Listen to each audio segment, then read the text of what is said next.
Hey everybody, Bryan Zurawski here for Golf Intel, and today we're continuing with our series on lab golf and the directed force putter. And I just got in the custom model that I had ordered in the blue head. Yes, I ordered a blue head, and I have the stock comparison putter and a couple of really neat things. And also the blue has the ACCRA upgraded shaft, and the black one, which is one of their stock models, has just the steel black matte shaft that is standard with it. And we are going to review these right after this. Okay, so I've been out here testing these putters and trying to see if the custom shaft in the ACCRA, with the ACCRA in the directed force 2.1 in blue, it really varies that much from the black model that is one of their stock putters. And one of the things that I noticed right away, and I'm going to try and get an answer from my rep inside of Lab Golf, is that if you look at these two heads and you look at the bottom, you'll see there's a heck of a lot more screws. I've got 4, 5, 6, 7 weights on the bottom of the blue custom head, and I've got 1 on the bottom of the black stock model. So not sure why. They may manufacture this stock head automatically in a different weight, but it is definitely a different looking head. And we also see that it says directed force 2.1 T7, and the stock model says T2. So there's definitely something different there. From a playability standpoint, it really makes no difference. And other than that, the blue model is like an electric blue. It is really, really blue. Stands out really nicely against the green of the grass. I went with a different model as far as the alignment aid goes. I went with the triple lines and the face matched line there for alignment. Heard me in my other video talk about how I'm loving the right angles here with their alignment aids. Really helps get that putter on path. And in doing a bunch of putting here with the two models, I do hear a difference in sound, and I picked up that almost immediately. It feels to me that the blue one has a little bit more of a tingy sound to it.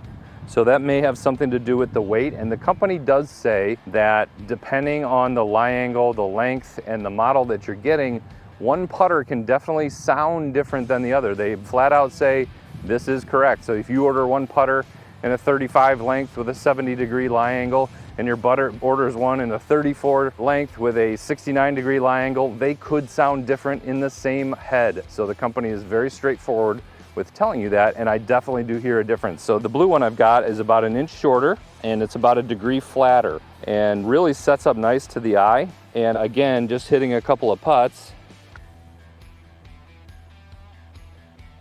I hear a little bit more. You probably can't tell in the video.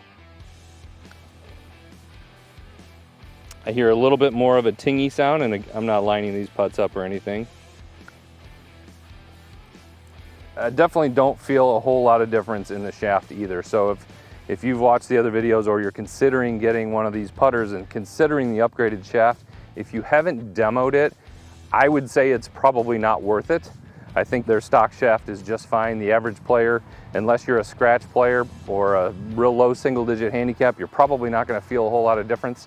And that could be another reason that these two sound different to me, is they are two totally different shafts. So is it worth the upgrade in the shafts that they tell you? Again, this is one of the 3 shafts that they offer as an upgrade. I'm not feeling it. I would suggest you probably don't do it, again, unless you can demo it and know for sure. But I've played a couple of rounds with the stock black one, and I am so impressed. First round I played with it, had 30 putts, 5 birdies, shot even par, and made all kinds of putts. Had 0 3 putts, really felt fantastic in my hand, and it really was awesome to start to walk up to greens and go, you know, one of the company's motto is every putt is now makeable. And boy, you really, when you get it going, and you get your line and your read right and your speed right. There's not a whole lot else to it. So it takes a little work as far as ball positioning is concerned. You got to get the tip of the shaft right here in the head, right about in the middle of your stance, which puts that ball further forward. And again, you got to get used to that little bit of press with the press grip, depending on which one you get. But boy, it takes a lot of the problems in putting out of the equation. Okay, so I've like I said, I've played a couple of rounds with the black one, and believe me, I'm getting some flack from my playing partners on the first tee. It doesn't last very long as they start to ask me how they can get one of these things, or let me see that putter as soon as I start making some putts. and it's kind of pretty simple from there. It's just back and through. Just take a nice light grip pressure and let the putter head move. And there, I missed one. It hit something on the grass, but I would definitely recommend this. It is staying in my bag for the foreseeable future, and if I start to get cold with it, I will probably switch models, maybe a shaft, maybe a different length, something like that. But I could see me definitely having 4, 5, or 6 of these putters in my arsenal, because that lie angle balancing that keeps that face square is definitely feelable, and you don't feel, I feel like I'm hitting every putt solid because that face is not tweaking open or closed, where I would feel a lot of unsolid putts where the club face felt open or closed and you just feel like you're putting some funky side spin on it. I really don't feel any of that with this. They all feel solid.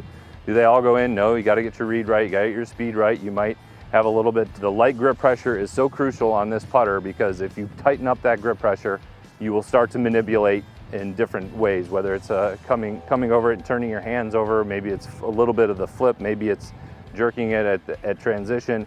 You just have to have light hands, so you let the putter do the work and just move it back and forth down the line, you're good to go. So Brian Z for Golf and Tell, thanks for watching this video. There's some links to other videos about the Lab Golf Company. Really impressed. I will strongly recommend their products, and we'll see you in the next video. Bye-bye.